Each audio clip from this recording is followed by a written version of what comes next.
मातृभूमि बात कर लेते हैं रूस और यूक्रेन के बीच जारी युद्ध की, जहां युद्ध को लेकर बातचीत भी जारी है। रूस की तरफ से यह दावा किया जा रहा है कि समझौते पर थोड़ी ही देर में आधिकारिक जानकारी दे दी जाएगी। आपको बता दें कि आज सुबह से ही रूस और यूक्रेन के बीच तुर्की के इस्तांबुल में बातचीत हो रही है। इससे पहले खबर यह भी थी कि यूक्रेन ने सीज फायर की मांग की थी। हालांकि जेलेंस्की के नरम तेवर के बावजूद पुतिन आक्रामक रवैया अपनाए हुए हैं। तो आज 34वां दिन है जब रूस और यूक्रेन के बीच युद्ध जारी है। तुर्की के इस्तांबुल में दोनों ही देशों के बीच में बातचीत हो रही है और सुबह से ही बातचीत का सिलसिला भी जारी है। और बातचीत से पहले ही यूक्रेन की ओर से ये शर्त रखी गई थी कि वो सीज फायर करे, तब बातचीत ज्यादा अच्छे से हो पाएगी।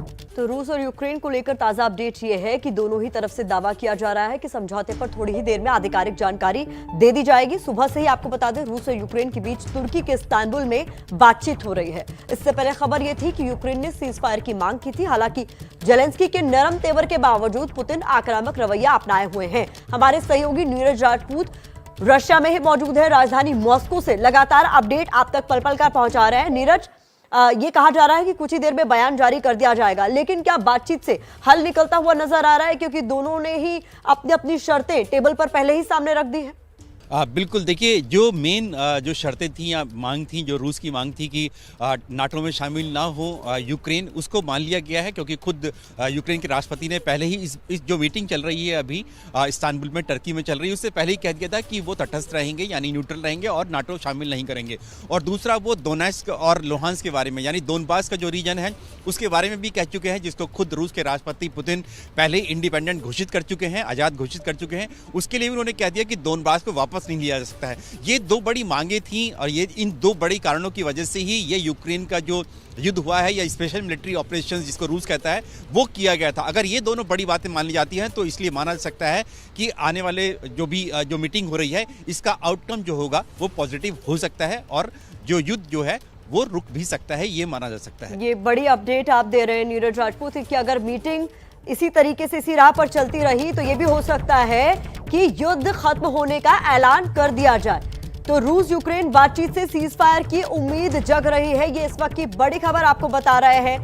ताजा खबर इस वक्त की हम आपको बता रहे हैं, जेलेंस्की के सहयोगी ने सहमति बनने का दावा कर दिया है।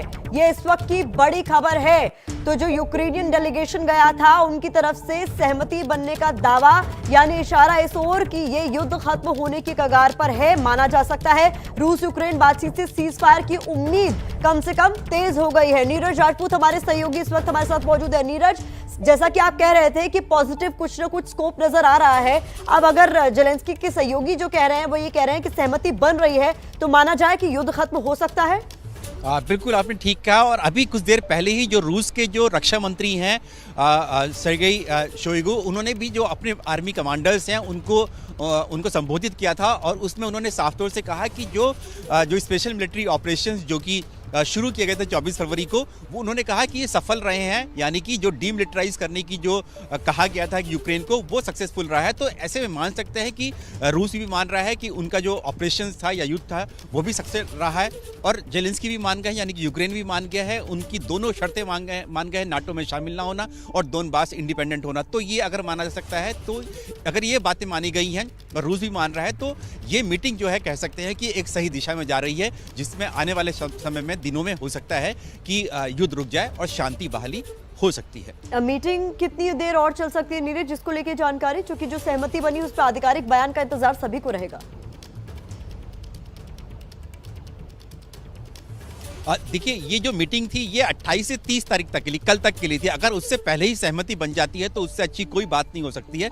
हालांकि जो मीटिंग के लिए कहा गया था कि वो 30 मार्च तक चलेगी, जो आधिकारिक तौर से जानकारी दी गई थी। लेकिन अगर आज ही अगर जेलेंस्की के जो एडवाइजर हैं वो कह रहे हैं कि सहमति बन गई है, तो अब ये मान सकते हैं कि जल्दी ही ये खत्म हो सकती है और बयान, जैसा कि आपने कहा, बहुत शुक्रिया नीरज राजपूत इन तमाम अपडेट्स के लिए। तो नीरज बता रहे हैं मॉस्को से हमारे साथ सीधे जुड़े हुए थे कि ये बहुत बड़ी खबर इस वक्त की।